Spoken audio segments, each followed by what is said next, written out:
Serial Rukun Iman. Bismillahirrahmanirrahim. Assalamualaikum warahmatullahi wabarakatuh. Alhamdulillah wassalatu wassalamu ala Rasulillah wala haula wala quwata illa billah, amma ba'du. Saudara-saudariku yang semoga dirahmati oleh Allah Subhanahu wa taala dimanapun Anda berada.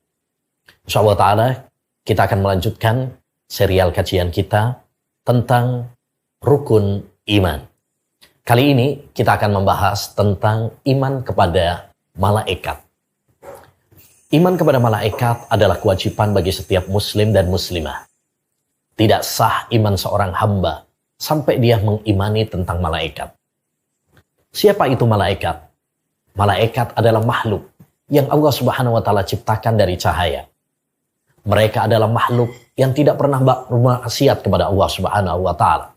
Mereka adalah makhluk yang sangat taat kepada Allah Subhanahu wa taala, yang rajin beribadah kepada Allah Subhanahu wa taala. Jumlah mereka banyak, tapi mereka tidak memiliki hak untuk diibadahi. Karena yang berhak untuk diibadahi hanya Allah Subhanahu wa taala semata. Iman kepada malaikat mencakup beberapa hal.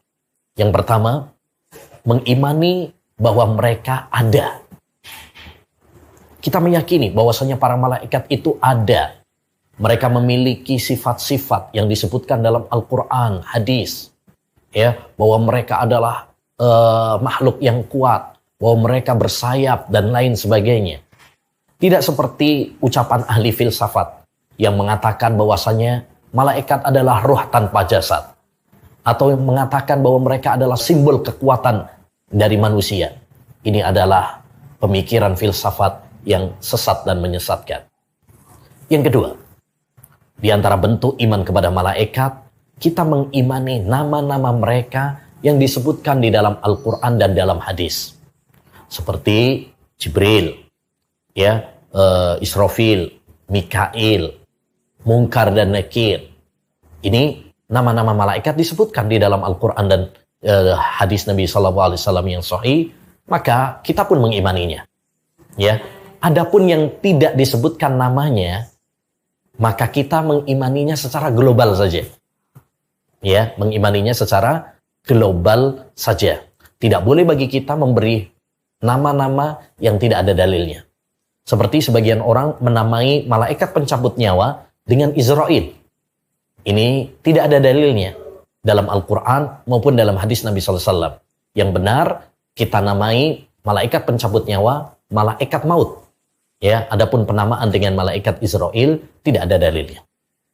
Yang ketiga, di antara bentuk iman kepada malaikat adalah kita mengimani tugas-tugas mereka yang disebutkan di dalam Al-Quran dan dalam hadis.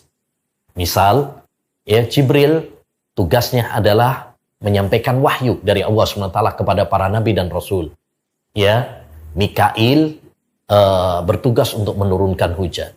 Israfil untuk meniupkan sangkakala, dan lain sebagainya. Munkar dan Nakir untuk memberi pertanyaan kepada mayit di alam kubur dan lain sebagainya.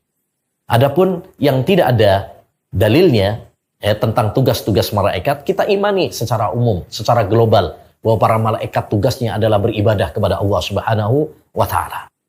Dengan kita mengimani malaikat-malaikat Allah Subhanahu wa taala, maka kita akan semakin cinta kepada Allah Subhanahu wa taala. Di mana Allah Subhanahu wa taala begitu perhatian kepada hambanya, sehingga mengutus para malaikat untuk kemaslahatan kita sebagai manusia. Demikian juga di antara buah manis dari iman kepada malaikat, kita mencintai para malaikat. Demikian juga berusaha untuk meneladani dan meniru sifat-sifat malaikat yang baik yang disebutkan di dalam Al-Quran dan di dalam hadis Nabi Muhammad sallallahu alaihi wasallam. Semoga Allah Subhanahu wa taala senantiasa menambahkan iman pada diri kita, menambahkan ilmu yang bermanfaat kepada kita, sehingga Allah Subhanahu wa taala mewafatkan kita di atas iman, baik iman kepada Allah maupun iman kepada malaikat, iman kepada para nabi, iman kepada para rasul, iman kepada hari akhir, dan iman kepada takdir yang baik maupun yang buruk. Wa sallallahu wasallama ala nabiyyina Muhammad wa ala alihi wa sahbihi ajma'in. Assalamualaikum warahmatullahi wabarakatuh.